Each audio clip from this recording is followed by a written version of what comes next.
I'll try to be brief. Mr. Secretary, thank you for being here. We need more ships.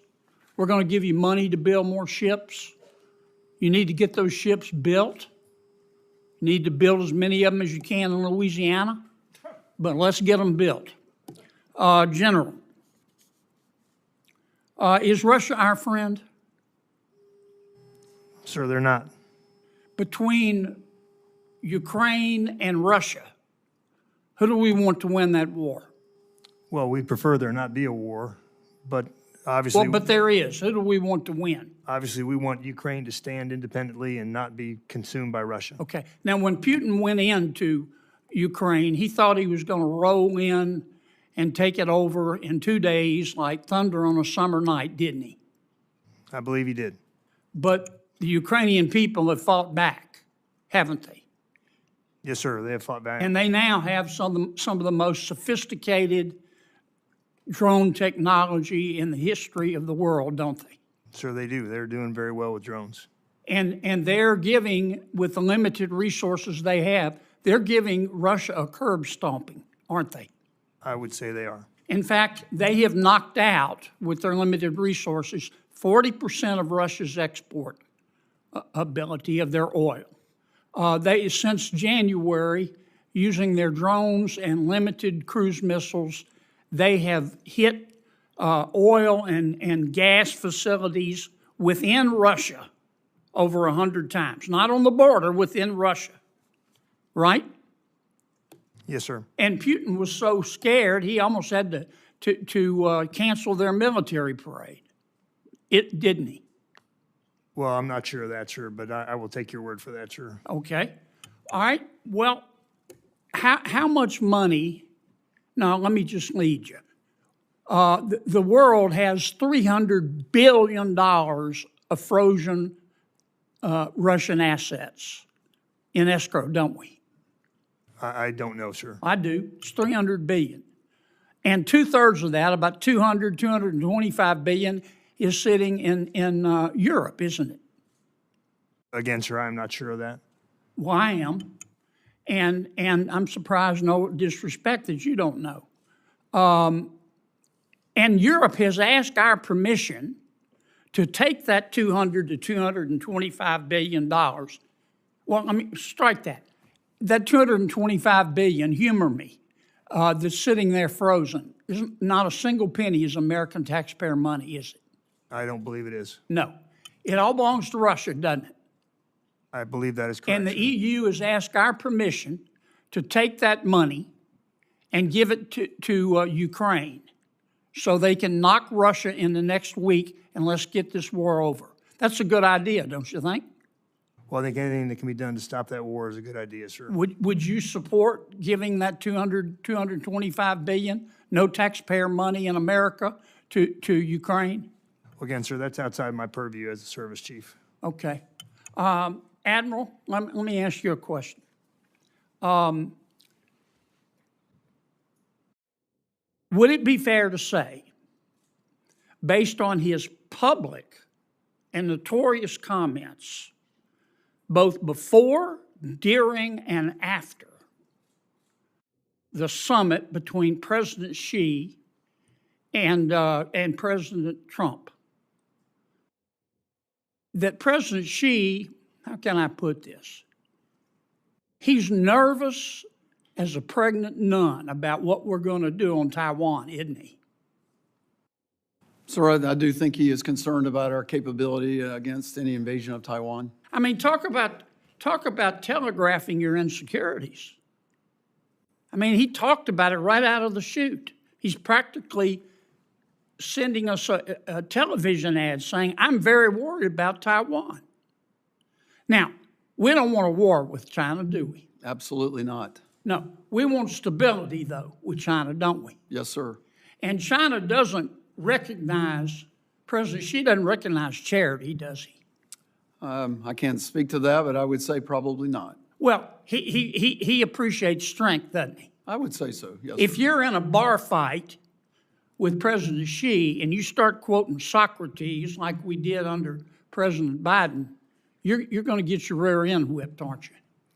That's probably not a good course of action. Yes. Okay, so why don't we go ahead? Don't you think it'd be a good idea for us to gain leverage to make weapons sales to Taiwan right now? Sir, again, these things are very complex and a full calculus of all the levers of power that are being negotiated and worked. So it generally, I'm sorry, what more do we have to know, Admiral? President Xi has telegraphed his anxiety, his insecurity, now that he knows that America has learned how to fight. We want leverage. We want stability, not a hot war. We want leverage. What's his insecurity? Taiwan. Why don't we just go ahead and sell the weapons to Taiwan that Taiwan wants? The president can call President Xi and say, hey, President Xi, don't take it personally. Don't get excited. Don't get your bowels in an uproar. But I'm selling these weapons. Why wouldn't we do that? we definitely want Taiwan to be as strong as they can be, sir. They'd be stronger with those weapons, though, wouldn't they? Yes, sir. Don't you think we ought to sell them? Sir, I'm not going to get in front of the administration's overall calculus on that. That's just not I'm not going to make a statement on that as a service chief. Okay. But the capabilities that we're talking about would make them more effective. I'm sorry to go over. I'm sorry. I just wanted to get my points in. Thank you so much, Mr. Chairman. I've got to go, gentlemen. I'm really sorry. And I don't mean any disrespect by being so direct. But we're down to it. We're down to it. Kennedy's first target was Russia. Questioning Eric Smith, Kennedy stripped away diplomatic language almost immediately. He did not ask for nuanced assessments of regional stability or alliance management. He asked a direct binary question. Who does America want to win the war between Ukraine and Russia? General Smith answered carefully, emphasizing that the preferred outcome would be an end to the conflict while affirming support for Ukraine's independence. But Kennedy kept pushing toward a more emotionally forceful framing. He described Vladimir Putin's initial invasion expectations as disastrously overconfident and praised Ukraine's drone warfare capabilities in unusually vivid language, arguing that Ukraine had inflicted major damage on Russian oil infrastructure despite limited resources. This was classic Kennedy political style.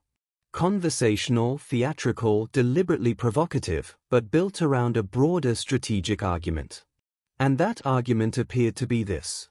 Ukraine has demonstrated that Russia is vulnerable, so the West should move more aggressively to exploit that vulnerability and end the war sooner rather than later. That is where the discussion shifted toward frozen Russian assets. Kennedy argued that roughly $300 billion in frozen Russian funds existed globally, with a substantial portion held in Europe, and suggested those assets should be redirected to Ukraine rather than relying further on American taxpayer money. What made this section important was not simply the proposal itself. Versions of this debate already exist among Western governments, but the way Kennedy framed it politically. He repeatedly emphasized that the money belonged to Russia, not American taxpayers. That framing attempts to solve one of the central political challenges surrounding continued aid to Ukraine. How to maintain support for the war effort while reducing domestic concerns about long-term financial burden. General Smith declined to endorse the proposal directly, repeatedly noting that such policy decisions fall outside the authority of a service chief. That pattern would repeat throughout the hearing. Kennedy repeatedly sought strategic or political endorsements. Military leaders repeatedly retreated into institutional caution. Then the hearing pivoted sharply toward China and Taiwan. Questioning a naval official, Kennedy argued that Chinese President Xi Jinping appeared deeply concerned about American capabilities regarding Taiwan.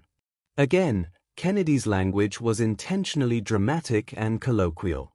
But beneath the rhetoric was a recognizable strategic theory: deterrence through visible strength.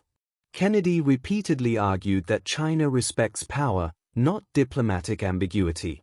His broader point appeared to be that the United States should aggressively arm Taiwan now in order to increase deterrence and reduce the likelihood of future conflict. That argument reflects a major shift occurring across American foreign policy circles. For years, strategic ambiguity defined much of U.S. policy toward Taiwan. But increasingly, lawmakers from both parties have argued that ambiguity may no longer deter Beijing effectively, especially as Chinese military modernization accelerates. Kennedy's questioning fits squarely into that emerging hawkish perspective.